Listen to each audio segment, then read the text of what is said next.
Hi Virgo, welcome to your September 2016 love reading. I'm going to try to get through this. I do not understand what it is with me and Virgo this month, unless it's an early Mercury retrograde kind of kicking in here, because I actually posted a different video with a different spread. I had devised a new spread, and you were the first sign that I did, and I just wasn't feeling it. I kept doing it over and over again, and then somebody wrote to me and said that it was mucked up, you know, that it would cut off too quickly, and something in the middle was repeating, and so I just erased it because I have a moon in Virgo, and I can't stand that when things are like not as they should be, not perfect. So I just wasn't feeling the reading to begin with, so I'm going back to my old style. For those of you who haven't seen the video yet, it really doesn't matter because you can see this one. And I'm more comfortable with this. So in any case, the overall energy is the Fool card, and this relates to you in September being very happy-go-lucky and not being very cautious as you typically are. When it comes to love, you're going to have a more adventurous attitude. There is going to be a solar eclipse on the first of the month in Virgo, so this may contribute to your sense of new beginnings. You know, it doesn't get much more of a new beginning than the Fool card in the major arcana. And it's like off to a fresh start. Your solar cycle is starting over again. Happy birthday to you born in September. And so yeah, you probably are going to feel a lot more energetic also because the sun is in your sign and in the first house. So that may just indicate how you're feeling overall, not just in love, that you're starting a new, you know, turning over on a new leaf and just wanting to make changes and do different things. Now, in turn, you know, obviously we're talking about love specifically, so we're looking at the recent past. We get two cards here. We get the Knight of Pentacles and the Five of Swords.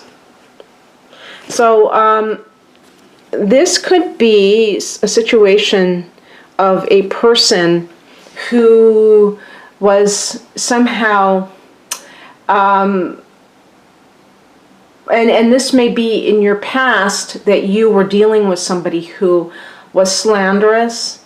And slanderous in terms of, I would say in general, somebody who did not have your back and maybe was two-faced.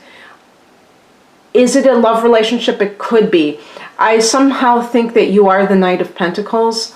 This is a card of somebody who is very plotting, and I said DD, not TT. This is somebody who's plotting, TT. But somebody who is, you know, a hard worker, keeps their nose to the grindstone, very driven for financial security. I feel that that's probably you because you are an earth sign. This is connected to the earth signs.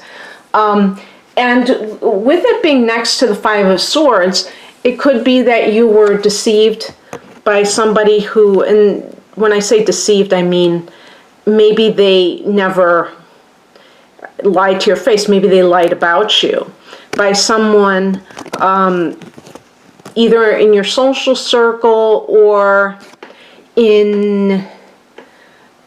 It could be like that was the person, so that person might have been like someone with a lot of air in their chart, or an actual air sign. So somebody who is a Gemini, or, and I'm always thinking of Geminis with this card. I think that the Five of Swords could really relate to Gemini, because I think fives relate to Mercury too, and Gemini is ruled by Mercury. So specifically a Gemini, but possibly a Libra or an Aquarius individual.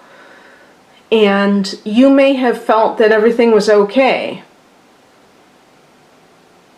And obviously it wasn't. Obviously this person is not, you know, somebody that you can trust. Let's put it that way. It could have been a platonic friend who was trying to, steal your partner from you, so they poisoned the well.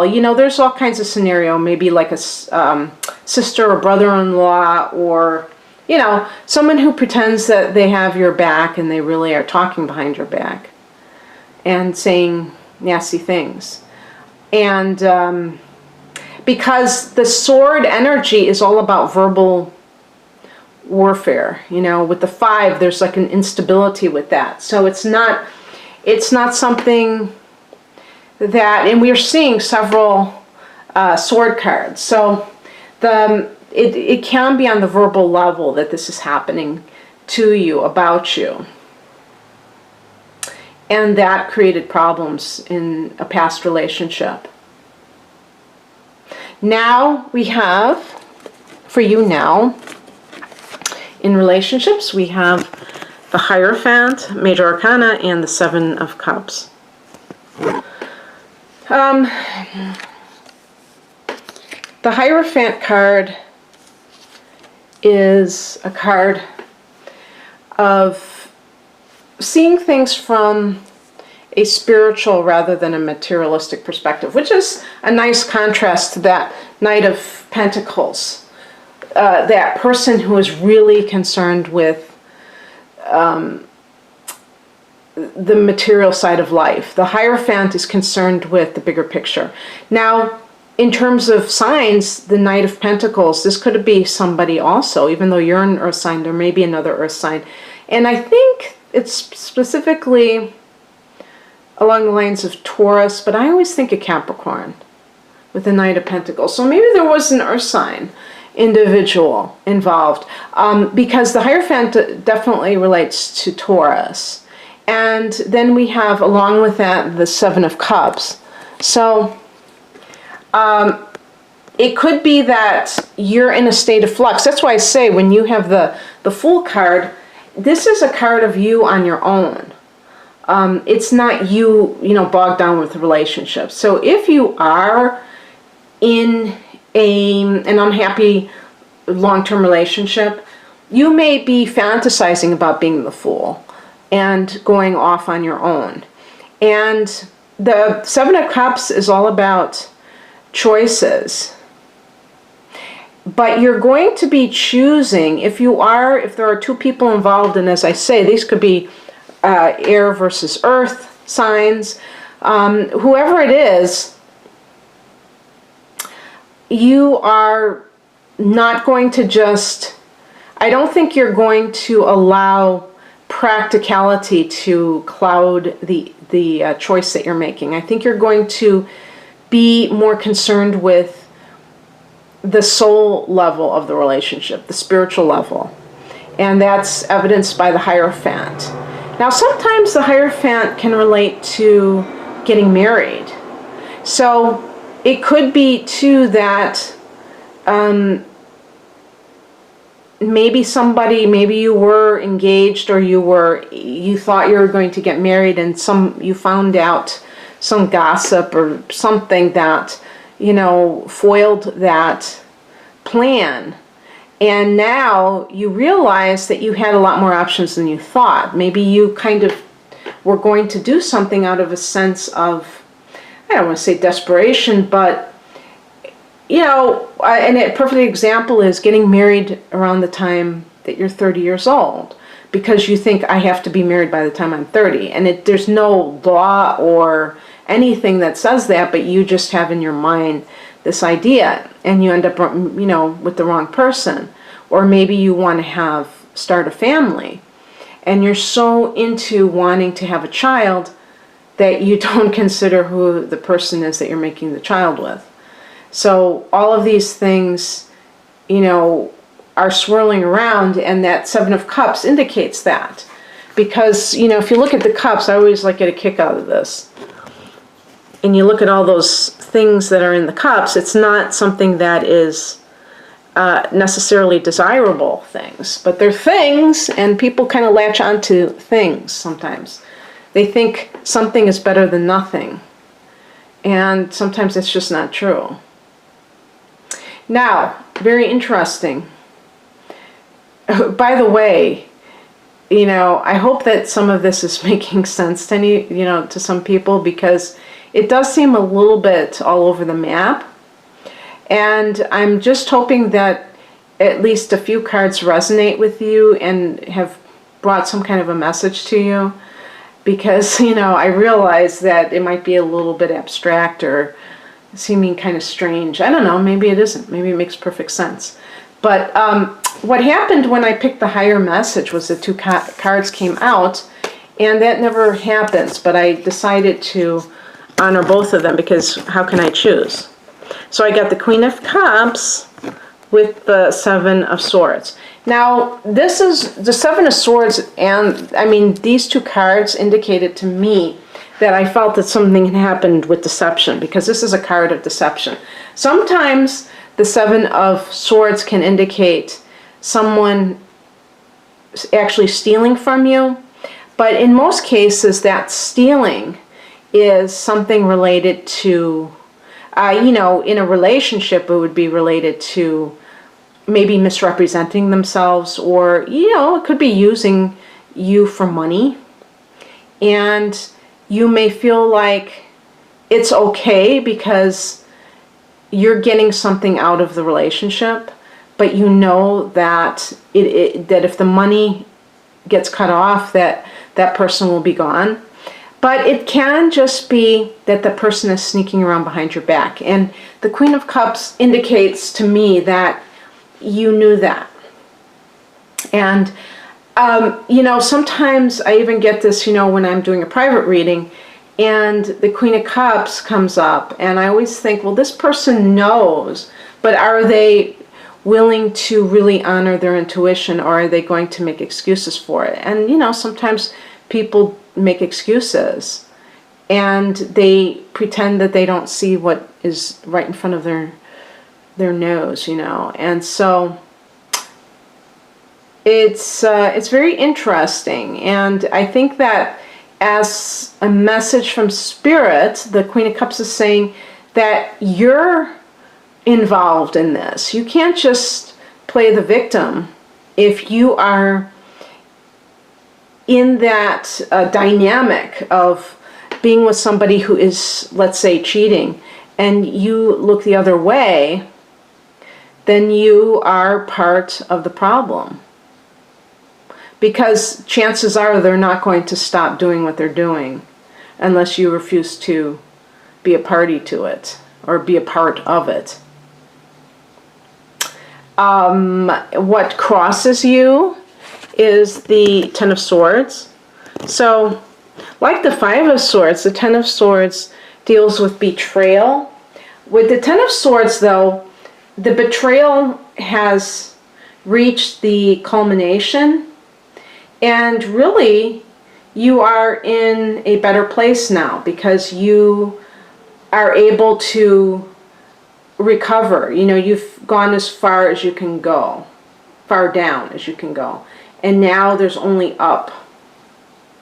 And so the only thing that is a challenge then is that you may, some people may try to remain in that situation, and they refuse to move on and not acknowledge that this is it, that there's no, that the relationship doesn't have any more to offer. And it's kind of like one of those denial situations where people, they really feel connected emotionally to that person. And I've seen it, in private readings. And how can you fault somebody? That somebody's feelings are their feelings, and they're valid in and of themselves. But I try to advise people that the way that you can really get a handle on how somebody feels is how they treat you. Not what they say, not what you want to believe, but what they actually do. And then you have your answer. And it's devastating, sometimes. The Ten of Swords is a devastating card because it's like the person is really hurting. and you may be really hurting.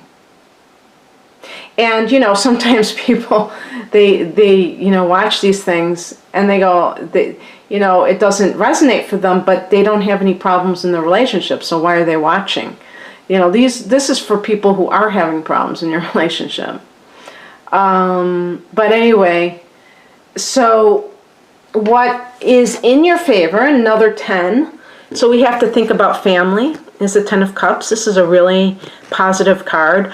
It can indicate financial abundance, but it's definitely also about family. It's about joy. Sometimes it can indicate marriage. So, as I said with the Hierophant card, it may be that those cards on the left that represent the past are more of a distant past for you. And maybe the Fool card isn't even really talking about right now. Maybe the Fool card was how you were in the recent past, and now you're, on the brink of getting married. Even though you feel like there are a lot of options for you, you still want to get married. And then the 10 of Cups indicates that this is something that is really, on your side, something that, you should promote. But I do feel for some of you it is family. Maybe you're going to have comfort from your family at a time when you may be getting divorced or separating from a partner that did not honor your needs. Because the advice is the 8 of Cups. And when I see that, I think, you're leaving because the emotional side was not fulfilling. And these two cards are both indicative of somebody who is not emotionally available in a lot of ways. And this isn't to bash earth signs, but earth signs tend to be very practical. And because of that, they tend to be very matter of fact and businesslike, and connected to things related to the world and to tangible things. And emotions are abstract, they're intangible, they can be illogical sometimes. And so the Knight of Pentacles likes things that feel productive and grounded, and the Swords energy relates to the mental realm. And so it is very detached energy. The air signs are very detached, and they don't necessarily have a lot of emotional reserve. They may be much more intellectually oriented, so they might intellectualize their feelings. And so if you were with somebody like that, you may have felt unfulfilled and wanted something else, and that's why you had to leave. Because this is a card of leaving due to lack of emotional fulfillment. If I had drawn the 6 of Swords, that would be more for just leaving for peace of mind sake, just because there's a lot of bickering. So this might not be a situation where you're necessarily fighting with that person and it's necessarily a nasty situation. Maybe the person is just a workaholic and you are feeling abandoned, and you don't feel like you really have a strong connection with that person because they're always gone, or they're too obsessed with the material side and you're starting to get more into the spiritual side. Now look at this card as the outcome. The outcome is the World. So this is about closure. This is about the end of a cycle. And it's funny, the last card, this is starting and this is ending, the World card. So there is some kind of a phase that you've just ended. There's a sense of victory attached to it. There's a sense that you have completed your mission, whatever it is. And even if you have had children with this person, you should never look at, let's say you decide to get divorced. You should never look at that as some kind of a failure that you didn't stay married, because if you brought children into the world, that may have been the main objective on a higher level for both of you. For you two specifically to meet up in all of the world, to find each other and meet up and have this, have the child or children that you did. And if you can look at even so-called failed relationships and see the victory in them, then you won't feel like you wasted your time or that it was all for nothing. You will see it as part of the divine plan, and you will feel like you have a sense of closure and you can move on. Because this Fool card is about moving on, and really not, you're stepping out on the path with no preconceived notions, no emotional baggage. The Fool is just carrying a knapsack. So it's a very exciting time, I think, for Virgo. And I hope that you got something from this reading, Virgo. If you would like a personalized reading, please click on the link below. Otherwise, have a wonderful September. Bye.